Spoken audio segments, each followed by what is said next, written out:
Greetings, Moody students, and welcome to week 2 of Ancient Near Eastern Backgrounds in the Old Testament.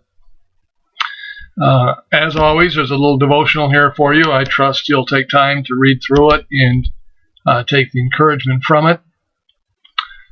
This week, we're going to be dealing with deities of the ancient Near East, and you're going to identify the attributes of deities of the ancient Near East and how they contribute to enrich the study of the Bible.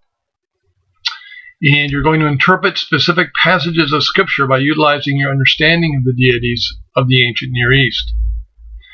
You've got some pages in Walton to read, so be sure to take notice of that. And then you've got some reading in Walton's other work, and in Halo and Younger, and also some other work from Walton. These are articles that are there in the course shelf for you. You're going to be reading from Exodus 34 and Exodus 18 this week. And then you've got a true-false quiz on Walton reading in Blackboard. And you've got Israel's God and the Gods of the Ancient Near East assignment in Blackboard. And there's a discussion board for you to complete. So do take care of these. Don't dawdle. I'm not that I think you are, but it's always good to jump on these early in the week and work to get done early if you can.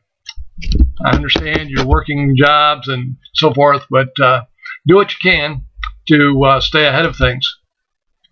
There are some notes down there on the discussion board. Again, you want to make sure your initial discussion board is in by no later than 11:59 on Friday, and then you need to reply to a couple of your peers by the following Monday night by 11:59. Let me encourage you too, when you reply to peers, there's 3 things that are really good to do. One is compliment them on any good insights they give, and be specific on that.